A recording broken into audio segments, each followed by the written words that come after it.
Ini kebalikannya dengan Deddy Corbuzier. Masuk Islam belum 24 jam sudah dibully habis-habisan. Kenapa? Gara-gara sholat sedekapnya salah, Pak. Saya itu ngajari Mas Deddy sholat itu cuma 3 menit.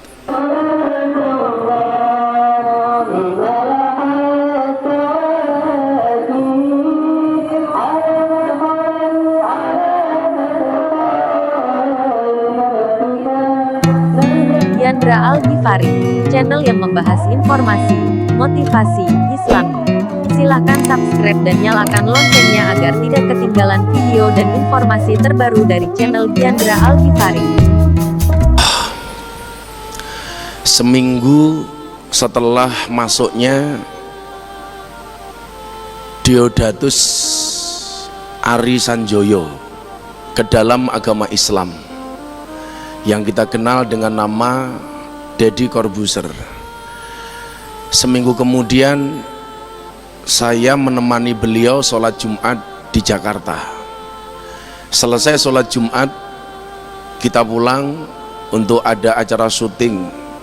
Sebelum syuting ada satu pertanyaan yang menurut saya luar biasa bagi orang yang baru masuk Islam. Begitu ketemu, apa yang dia tanyakan? Gus, tolong saya dikasih cara bagaimana supaya saya bisa menjaga iman saya. Saya waktu itu mikirnya begini, di mana-mana saya ketemu orang Islam, kapanpun dimanapun belum pernah ada yang bertanya ini. Ini orang baru masuk Islam seminggu, dia tanya sama saya, tolong saya dikasih tips bagaimana supaya saya bisa menjaga iman. Saya tanya, kenapa kamu tanya demikian? Tadi Jumatan pertama saya mendengar khotib menyampaikan, janganlah sekali-kali kamu mati kecuali dalam keadaan Islam. Wala tamutunna illa wa antum muslimun. Waktu itu saya jawab, Bapak Ibu, Mas, memang benar saya yang menuntun kamu masuk Islam, saya yang mensyahadatkan kamu, saya yang menjadi wasilah kamu jalan hidayahmu. Tetapi ingat, saya tidak bisa menjamin imanmu. Waktu itu saya bilang sama dia, Mas, setan itu tidak mencuri rumahmu, setan itu tidak mencuri hartamu, setan itu tidak mencuri sertifikat tanahmu, tetapi setan senantiasa mengintai imanmu dan berusaha mencurinya darimu. Kenapa? Karena setan sangat tahu bahwa harta yang paling berharga bagi seorang Islam adalah iman. Maka coba kita lihat Rasulullah Muhammad SAW itu jelas orang yang maksum, artinya yang jelas baginya surga, mustahil Muhammad masuk neraka, yang jelas tidak pernah berbuat dosa. Tetapi Muhammad setiap saat tidak pernah berhenti meminta hidayah kepada Allah. Ihdinas siratal mustaqim. Kenapa? Karena beliau mengajarkan kepada kita, nggak ada yang bisa menjamin imanmu. Kamu sudah umroh 20 kali, sudah haji 20 kali, setiap Jumatan pasti datang. Siapa yang bisa menjamin orang yang hidup dalam keadaan Islam mati dalam keadaan Islam? Nggak ada yang bisa menjamin. Maka kemudian saya teringat dengan sabda Rasulullah Muhammad SAW, wa inna ahadakum ya'maluna bi'amali ahlil jannah, dan akan ada di antara kalian yang telah melakukan amalan-amalan penduduk surga, hatta yakun bainahu wa bainaha illa dhira'un, sehingga jarak dia dengan surga tinggal 1 dhira' saja. Nikmatnya surga sudah dipandang oleh matanya, harumnya surga sudah dicium oleh hidungnya. Tetapi apa kata Rasulullah? Fayasbitu alaihil kitab, catatan takdir merubah hidupnya. Faya'maluna bi'amali ahlin nar, di akhir hidupnya dia melakukan amalan-amalan penduduk neraka. Fayadkhuluha, dan Allah memasukkannya ke dalam neraka. Coba kita lihat dalam sejarah. Bagaimana kemudian Allah mencabut keimanan seseorang di detik-detik terakhir dalam hidupnya. Kita mengenal ulama besar zaman Nabi Musa, namanya siapa? Bal'am bin Bahura. Ini ulama yang menurut sejarah dikatakan apa? Hampir semua doanya diijabah oleh Allah. Kata orang Jawa apa? Idu geni, saomong-omongnya mandi. Musim panas dia minta, ya Allah saya minta hujan, dikasih. Hujan lebat, ya Allah tolong berhenti hujannya, berhenti. Tapi Anda tahu, karena kesombongan Bal'am bin Bahura, akhirnya mati dalam keadaan kafir. Ulama Pak, apalagi kita santri saja nggak lulus Pak. Ini ulama matinya dalam keadaan kafir. Ini ulama besar. Cerita ini saya ceritakan kepada Mas Dedi. Ini kan orang sangat kritis Pak. Dia itu mendapatkan gelar S3 PhD filosofi doktor, sementara dia konsultasinya hanya dengan saya lulusan S1. Itu pun ijazahnya nggak diambil karena saya malu, kuliah 4 tahun gelarnya hanya SAG Pak, sarjana agak gimana gitu Pak, malu saya. Pertanyaannya ngeri, ini anak cerdas, saking cerdasnya Dedi, rambut pun nggak berani tumbuh di kepalanya. Yang kurang ajar itu Prof, Jumatan saya pakai kopiah, dia nggak pakai kopiah. Ditanya sama wartawan, kok Mas Dedi nggak pakai kopiah katanya. Dedi jawab, emangnya wajib? Ya enggak sih, tapi kan fungsi kopiah supaya nyegat rambut nggak kena jidat katanya. Kan kurang ajar, nggak punya rambut kok nyegat rambut, itu kan nggak nalar gitu. Bal'am bin Bahura mati dalam keadaan kafir karena kesombongannya. Ada contoh lain? Banyak. Di zaman Rasulullah ada seorang sahabat namanya siapa? Ubaidillah Al-Jahsy. Ubaidillah Al-Jahsy ini menemani Rasulullah kemana-mana. Dan Anda tahu, seorang sahabat sekelas Ubaidillah Al-Jahsy mati dalam keadaan kafir. Kenapa? Karena kegemerannya minum khamr. Na'udzubillah min dalik. Kafir. Di zaman Khalifah Abu Bakar ada lagi. Siapa? Rojal Unfuwah, seorang delegasi sunnah yang ketika saat itu muncul nabi palsu, namanya siapa? Musailamah Al-Kadzab. Rojal Unfuwah ini diutus oleh Abu Bakar, sana kamu ingatkan Musailamah jangan ngaku-ngaku nabi, jangan ngaku-ngaku nabi. Dia mengingatkan Musailamah Al-Kadzab. Anda tahu Rojal Unfuwah mati dalam keadaan kafir. Siapa yang bisa menjamin? Bahkan seseorang muadzin, saya nggak lihat muadzinnya loh ya, yang diceritakan oleh Imam Al-Qurtubi di dalam kitabnya, 5 waktu dalam sehari dia mengumandangkan adzan. Subuh adzan, duhur, asar, maghrib, isya dia adzan 5 waktu sehari. Satu saat ketika dia mengumandangkan adzan di atas menara, karena orang dulu kan adzannya di atas menara. Begitu dia mengumandangkan adzan di atas menara, mohon maaf, di bawah di jalan ada cewek cantik liwat. Allahu Akbar, Allahu Akbar, matanya melirik ke bawah, langsung batin, wow. Akhirnya apa yang terjadi? Selesai adzan dikejar Pak. Mbak, aku senang sama kamu, I love you full. Jawaban perempuan ini apa? Mohon maaf Mas, kita tidak bisa menikah karena kita beda keyakinan.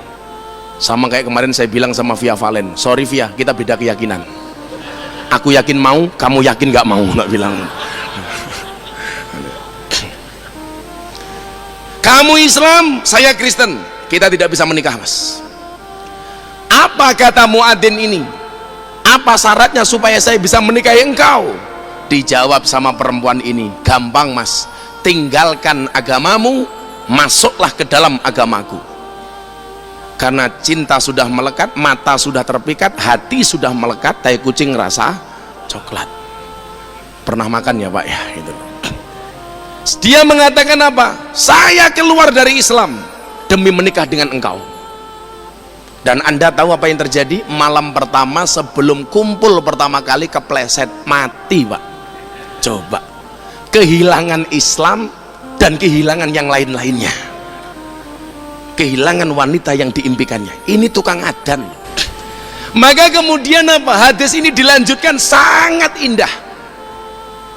Apa kata Rasulullah? Wa inna ahadakum ya'maluna bi amali ahli nar, dan akan ada di antara kalian yang telah melakukan amalan-amalan penduduk neraka, hatta yakun bainahu wa bainaha illa dhira'un, sehingga jarak dia dengan neraka itu tinggal satu hasta saja. Panasnya api neraka sudah menyentuh kulitnya, kejamnya siksa neraka sudah dipandang oleh matanya.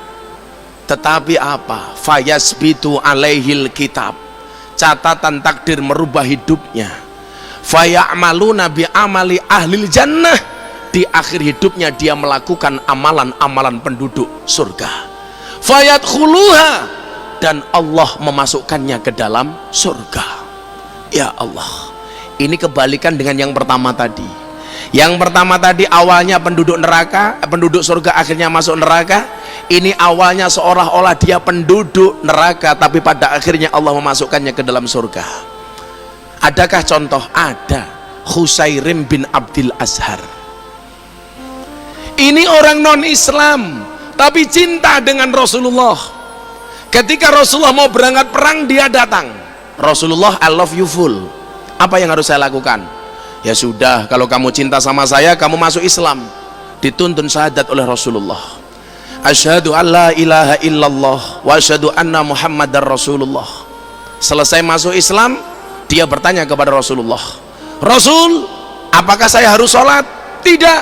Kenapa? Rung wayahe, karena belum masuk waktu sholat. Maka saya bilang sama Dedi, kamu harus jadi orang yang Islam yang baik, tapi ingat, Jumatan cukup sekali hari Jumat, jangan di hari lain. Nanti saking rajinnya tiap hari Jumatan kan celaka Pak itu. Akhirnya apa? Ini Rasulullah mau kemana? Saya mau perang bersama para mujahid, bersama para sahabat. Mau nggak kamu Husairin membersamai kami untuk perang? Dijawab sama Husairin, saya ikut perang Rasulullah. Di tengah peperangan, subhanallah, Husairin bin Abdil Azhar menemui ajalnya. Di tengah-tengah peperangan dia menemukan syahidnya, mati Pak. Belum 24 jam dia masuk Islam, mati. Akhirnya sahabat-sahabat berdebat, bagaimana dengan jenazah Husairim bin Abdil Azhar? Kemudian Rasulullah mengatakan apa? Husairim bin Abdil Azhar walahul jannah, baginya adalah surga. Masuk Islam belum 24 jam, jidatnya belum sempat untuk sujud, belum sempat sholat, mati, masuk surga kata Rasulullah. Ini kebalikannya dengan Deddy Corbuzier. Masuk Islam belum 24 jam sudah dibully habis-habisan. Kenapa? Gara-gara sholat sedekapnya salah Pak. Saya itu ngajari Mas Dedi sholat itu cuma 3 menit. Ketika mau sowan Kiai Ma'ruf Amin, karena memang saya menjanjikan kepada dia, kalau kamu sudah masuk Islam akan saya temukan dengan 3 orang. Karena yang saya kenal, yang saya dekat, Kiai Said, Kiai Ma'ruf Amin, sama Maulana Al Habib Lutfi bin Yahya Pekalongan. Karena beliau ngefans sama orang 3 ini, maka saya ajak.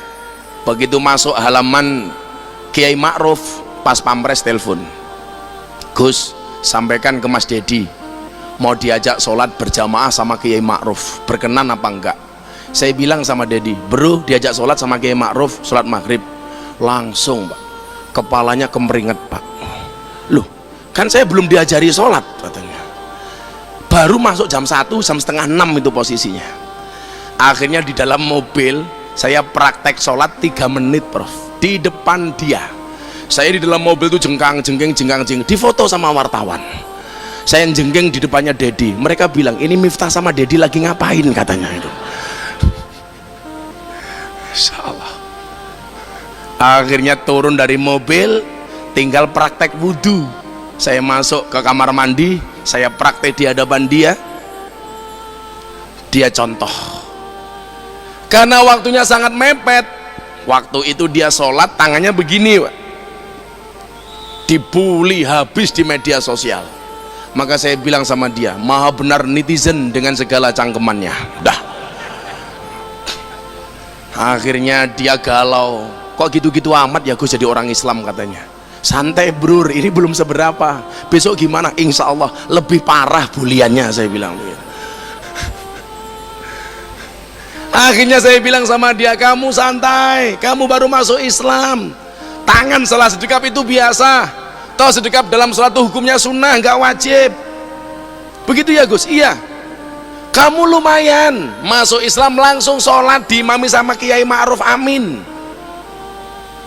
Ini yang lahir Islam, dari bapak ibunya terlahir Islam sampai hari ini dewasa, banyak yang belum sholat, banyak gitu Gus. Iya, maka namanya Islam KTP.